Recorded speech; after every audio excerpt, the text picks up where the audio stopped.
మన ప్రభువైన యేసుక్రీస్తు పరిశుద్ధ నామములో ఈ పాడ్కాస్ట్ ద్వారా వాక్యం ఉంటున్న ప్రతి వారికి నా హృదయపూర్వకమైనటువంటి వందనాలు. దేవుడి మిమ్మును దీవించునుగాక. హోషేయ ప్రవచన గ్రంథం 2వ అధ్యాయము 15వ వచనం మధ్యలో మాట, ఆకోరు లోయను నిరీక్షణ ద్వారముగా చేసేదను. నేడు ఈ శుభదినమందున ప్రభు సెలవిస్తున్నటువంటి ఒక అమూల్యమైనటువంటి నిరీక్షణ కలిగించేటువంటి, ధైర్యమును పుట్టించేటువంటి, ఆశలను చిగురింప చేసేటువంటి ఒక శ్రేష్టమైనటువంటి వాక్కును ప్రభు సెలవిస్తున్నారు. ఆకోరు లోయను నిరీక్షణ ద్వారముగా నేను చేసేదను. ఆకోరు అనేటువంటి మాటకు శ్రమగల మరియు కష్టము, బాధ, ఇబ్బంది అనేటువంటి అర్థాలు మనం చూస్తాం. అయితే ప్రభు అంటున్నారు, ఈ ఆకోరు అనేటువంటి అనుభవం, లోయగలిగినటువంటి అనుభవం, దిగజారిపోయినటువంటి అనుభవం, పడవేయబడినటువంటి అనుభవం, అనగదొక్కబడినటువంటి అనుభవం, అణిచివేయబడినటువంటి అనుభవం, అవమానాలతో, నిందలతో, నిరాశ నిస్పృహలో దిగజారిపోయినటువంటి, నలపబడుతున్నటువంటి అనుభవం. ఈ అనుభవాలను ప్రభు ఏం చేస్తారనగా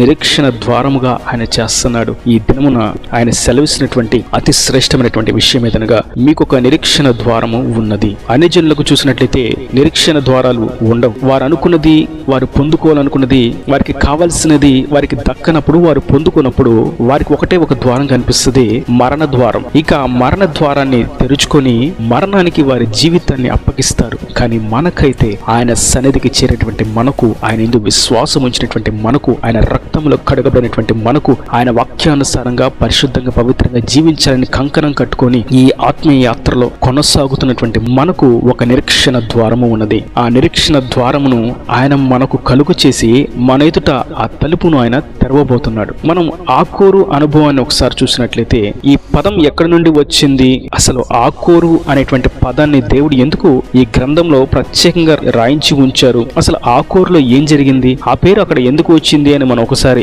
చరిత్రలో చూసినట్లయితే, యెహోషువ గ్రంథం 7వ అధ్యాయంలో మనం చూస్తాం. ఇక్కడ ఇజ్రాయేలీలు హాయితో యుద్ధం చేయడానికి వెళ్ళినటువంటి స్థలంలో, యుద్ధ రంగంలో ఇజ్రాయేలీలు ఓటమిని చూస్తూ ఉన్నారు. వారు ఓడిపోతూ ఉండగా వారి న్యాయాధిపతి అయినటువంటి, నాయకుడైనటువంటి యెహోషువ దేవుని సన్నిధిన కన్నీరు మున్నీరుగా విలపిస్తూ ప్రార్థిస్తూ ఉన్నాడు. ఆ సమయంలో ప్రభు సెలవిచ్చారు, అపరిశుద్ధమైనది, శపించబడినది, నాకు ఆయాసకరమైనది మీలో ఒకడు దాచుకున్నాడు అని యెహోషువకు తెలియజేసినప్పుడు, యెహోషువ అందరినీ నిలబెట్టి అందరినీ పిలిచి అడుగుతూ ఉన్నాడు, ఎవరు దేవునికి ఆయాసకరమైనటువంటి ఈ దుష్కార్యమును చేసిన వాడు అని అడిగినప్పుడు వారందరూ భయపడుతూ ఉండగా చివరకు ఆ తప్పు చేసినటువంటి వ్యక్తి బయటపడ్డాడు. అతని పేరు ఆకాను. ఆకాను చేసినటువంటి ఈ తప్పు ఏది అని మనం చూసినట్లయితే, వారు కనాను దేశంలోకి అడుగుపెట్టిన తర్వాత ఆ దేశం అంతటిని, అందరి సర్వస్వమును, సమస్త జనులను దేవుడు కత్తివాత సంహరించమని తెలియజేశారు. మరియు ఆ దేశము శపించబడినది గనుక అక్కడ నుండి ఏ వస్తువు కూడా మీరు, ఏది కూడా మీరు తీసుకోకూడదు అని వారికి సెలవిచ్చినప్పుడు ఆ వస్తువులలో కొన్నిటిని ఆకాను దొంగిలించాడు. మిగిలిన పనంతా సవ్యంగా జరిగించినప్పటికీ ఆకాను కొంచెం బంగారమును, వెండిని, విలువైనటువంటి వస్తువులను తీసుకొని దానిని డేరా కింద భూమిలో దాచిపెట్టాడు. ఈ కారణము చేత ఇజ్రాయేలీలకి యుద్ధంలో జయము కలుగులేదు. అయితే ఏ రోజైతే ఇతడు చేసినటువంటి దుష్కార్యము బయటపడిందో ఆ రోజున జనులందరూ కలిసి ఈ ఆకాను అనేటువంటి వ్యక్తిని రాళ్లతో రువ్వి అక్కడే సమాధి చేశారు. ఆ విషయం మనం యెహోషువ గ్రంథం 7వ అధ్యాయము 25-26 వచనాలు. అప్పుడు యెహోషువ, నీవేళ మమ్మను బాధపరిచితివి, నేడు యెహోవా నిన్ను బాధపరచుననగా ఇజ్రాయేలీయులందరూ వానిని రాళ్లతో చావగొట్టిరి. వారిని రాళ్లతో కొట్టిన తర్వాత అగ్ని చేత కాల్చి వారి మీద రాళ్లను పెద్ద కుప్పగా వేసిరి. అది నేటి వరకు ఉన్నది. అప్పుడు యెహోవా కోపోద్రేకము విడిచిన వాడై మల్లుకొనెను. అందుచేత నేటి వరకు ఆ చోటికి ఆకోరు లోయ అనేటువంటి పేరు. ఆకోరు లోయ అనేటువంటి పేరు ఎందుకు వచ్చిందనగా, ఆకాను అనేటువంటి దుష్కార్యము చేసినటువంటి వ్యక్తి యొక్క సమాధి స్థలం. నేడు మనం కూడా చూస్తున్నట్లయితే దేవుడు వద్దు అన్నదాన్ని దాచుకుంటూ, చేయొద్దు అన్నదాన్ని చేస్తూ, దేవునికి ఆయాసకరమైనది మన హృదయంలో ఒకవేళ దాచుకుని ఉన్నామేమో. అయితే ప్రభు అంటున్నారు, నేను ఆకానును హతము చేసినట్లుగా నేను మిమ్మల్ని హతము చేయను.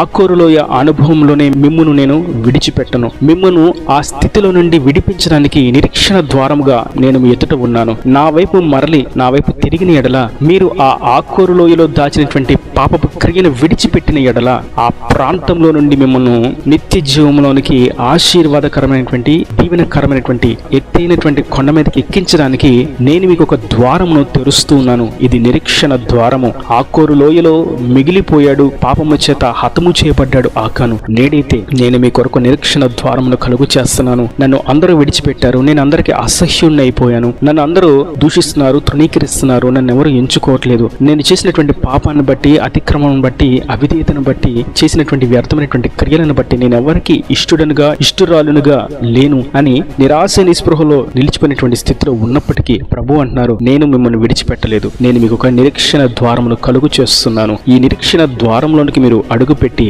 దీవెన మార్గంలోనికి, నవజీవనమైనటువంటి ఆత్మీయ జీవితంలోనికి మీరు అడుగు పెట్టగలరు. మీ జీవితం తేజోమయంగా, వెలుగువంతంగా, ఆశీర్వాదకరంగా, దీవెనకరంగా, అనేకులకు ఉపయోగార్థంగా మార్చబడుతుంది. ఈ నిరీక్షణ ద్వారంలోకి మీరు ప్రవేశించిన ఎడల మీ కొరకు నేను ఆ నిరీక్షణ ద్వారంను తెరిచి ఉంచాను. అదే ఈ సువార్త. దేవుడు తన వాక్యంను వినిపింప చేయడమే నిరీక్షణ ద్వారము. ఆకోరులోయ శ్రమగల, బాధ కలిగినటువంటి కష్టాలు, కన్నీళ్లు, బాధలు, ఇబ్బందులు, వేదనలు, అవమానాలు, నిందలు, అపహాస్యాలు, మరణస్థితి, అనారోగ్యము, వీటన్నిటి స్థితిలో ఉన్నటువంటి లోయ అనుభవంలో ఉన్నటువంటి, అనగారిపోయినటువంటి అనుభవంలో ఉన్నటువంటి వారికి ప్రభు సెలవిస్తున్నారు, నేను మీ కొరకు నిరీక్షణ ద్వారమును తెరిచి ఉంచాను, మీ కొరకు నేను చేసి ఉంచాను, మీరు ప్రవేశించండి, మీకు రెండంతలు ఆశీర్వాదాన్ని మరలా మీకు కలుగు చేస్తాను, కోల్పోయిన దానికి రెట్టింపు ఆశీర్వాదాన్ని నేను మీకు అనుగ్రహిస్తాను. నా ప్రియ సహోదరులారా, ఒకవేళ ఆకాను వలె పాపము లోపల ఉన్నా సరే దాన్ని కప్పిపుచ్చుకుంటూ నేనేమి తప్పు చేయలేదు, పాపము చేయలేదు అని ఆయన సన్నిధిలో కనపడుతూ ఉన్నప్పటికీ ఆయనైతే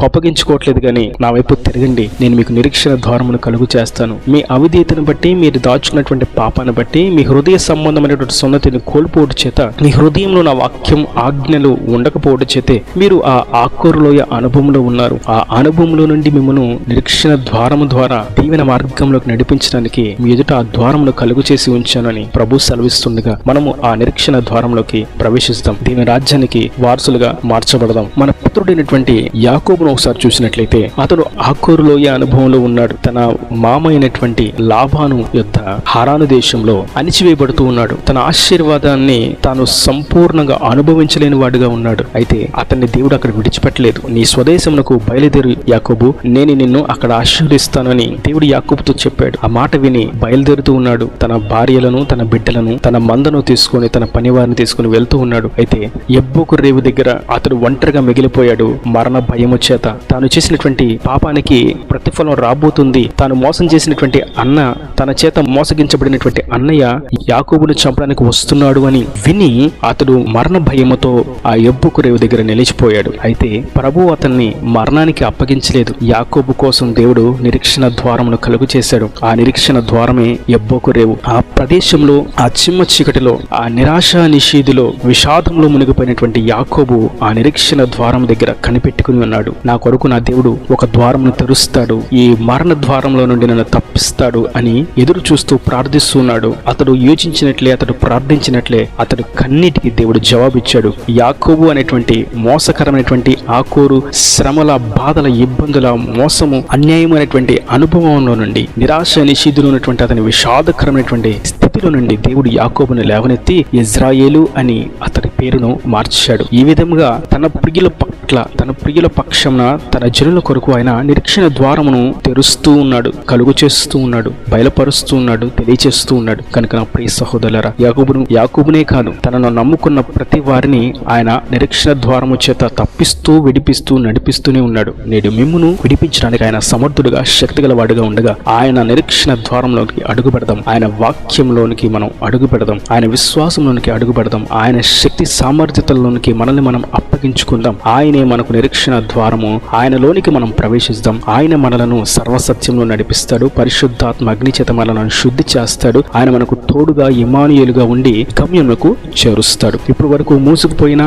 ఇక ఇది చేయలేను అనేటువంటి భయాందోళనలో నుండి, కష్టాల్లో నుండి, ఆర్థిక ఇబ్బందుల్లో నుండి, కరువుల నుండి, అసమాధానాలలో నుండి, నిందలలో నుండి, అవమానాలలో నుండి, ప్రతి ఒక్క సన్నివేశం, కన్నీటిలో నుండి ఆయన విడిపిస్తాడు. ఐక్యతను కలుగు చేస్తాడు. ప్రతి చోట ఆయన మనకు విడుదల కలుగు చేసి నిరీక్షణ ద్వారంలోకి మనల్ని ప్రవేశింపచేసి అనేకులకు ఆశీర్వాదకరంగా మారుస్తాడు. ఈయన దేవుని మాటల ప్రతి వాని హృదయంలో నీరుకట్టి ఫలింపు చేయను గాక. ఆమేన్. God bless you. తలలో వంచి కన్నులు మూసంటే మీ కొరకు చిన్న ప్రార్థన. ప్రేమ స్వరూపీకరణ కటాక్షం గల తండ్రి, నా ప్రభు ఇప్పుడు వరకు నీ కృపలో భద్రపరిచిన వాక్యాన్ని ప్రతి వారం మీరు నిండాలుగా దీవించండి. ఆ కోరు అనేటువంటి లోయలో నుండి, అనగా శ్రమలు, బాధలు, కష్టాలు, ఇబ్బందులు, కన్నీరు, వేదనలు అనేటువంటి అనుభవంలో నుండి విడిపించడానికి నీవు నిరీక్షణ ద్వారమును కలుగు చేస్తానని మీరు సెలవిచ్చి, నేడు దినాన మీరు నిరీక్షణ ద్వారమును నీ వాక్యము చేత మీరు సెలవిచ్చి తెలియజేసినందుకు చూపినందుకు, తెరిచినందుకు నీకు స్తోత్రము తండ్రి. ప్రతి వారు ఈ నిరీక్షణ ద్వారంలోనికి ప్రవేశించినట్లుగా, నీవే ఆ నిరీక్షణ ద్వారమని సత్యంలోనికి అడుగుపెట్టినట్టుగా, పాపాన్ని విడిచిపెట్టినట్లుగా, ఆకాని వలె తన పాపమును దాచుకున్న వారు కాక నీ ఎదురు ఒప్పుకొని విడిచిపెట్టి నిరీక్షణ ద్వారంలోనికి దీవెనకరంగా వారి జీవితాలు వెలుగుమయంగా మార్చబట్టకు తీర్మానం చేసుకుని ప్రతి వారిని మీరు నిండాలుగా దీవించండి. ఇంకా నీ వాక్యాన్ని ప్రతి వారిని మీరు ఆశీర్వదించిన వారి ప్రతి అవసరతను అక్కర్ను నీ మహిమలో తీర్చి సహాయం చేయమని యేసు పరిశుద్ధ నామమున ప్రార్థించి పెట్టుకుంటున్నాను తండ్రి. ఆమేన్, ఆమేన్.